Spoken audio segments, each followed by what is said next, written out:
গরু হোক কিংবা মুরগির মাংস হোক, সেটা যদি একটু লাল লাল ঝোল না হয় তাহলে আমার আবার খেতে ইচ্ছা করে না। কথায় বলে না, প্রথমে দর্শনধারী পরে গুণ বিচারী। আসসালামু আলাইকুম। আমি জানি কম বেশি সবাই গরুর মাংস রান্না পারে, তবে আজকে আমিও তৈরি করে দেখাবো একদম হাতে মাখা খুবই সহজ উপায় গরুর মাংস রান্না করা। এর জন্য প্রথমে আমি এখানে 1.5 কেজি পরিমাণ গরুর মাংস নিয়েছি। মাংসগুলোকে একটু বড় বড় টুকরা করে কেটে নিয়েছি। আমার কাছে একটু বড় টুকরায় ভালো লাগে, দেখতেও কিন্তু ভালো লাগে।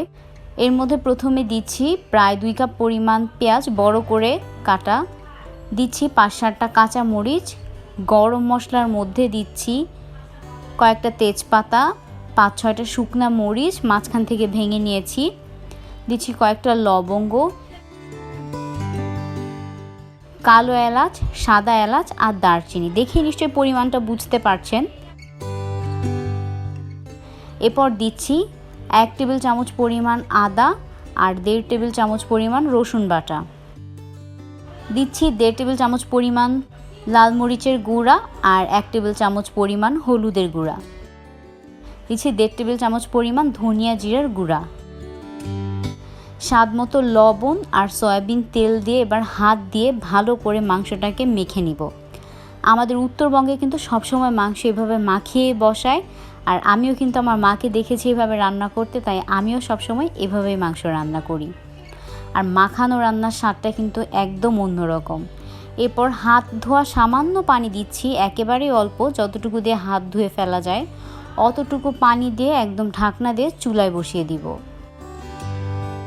চুলা বসানোর কিছুক্ষণ পরে একটু মাংসটাকে নেড়েচেড়ে দিচ্ছি, বলক উঠেছে, আবার ভালো করে নেড়েচেড়ে ঢেকে দিব। একটু পরপরই খেয়াল করতে হবে যেন মাংস আবার তলায় লেগে না যায়।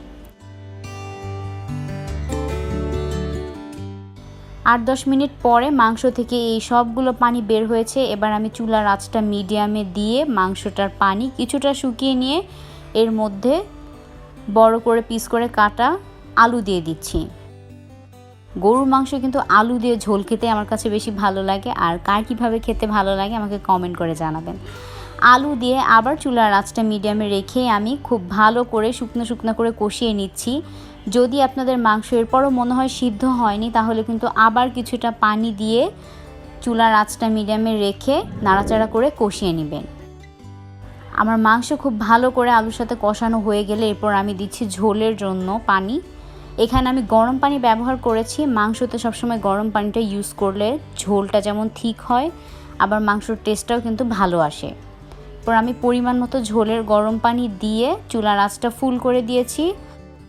গরম পানি দিয়ে যখন আমার পছন্দ মতো ঝোলের পরিমাণটা হয়েছে, এরপর আমি কিছুটা জিরাকে শুকনো খোলায় ভেজে নিয়ে হামানদিস্তা দিয়ে গুঁড়ো করে মাংসের উপরে দিয়েছি। এটা কিন্তু আমাদের উত্তরবঙ্গে ব্যবহার করে।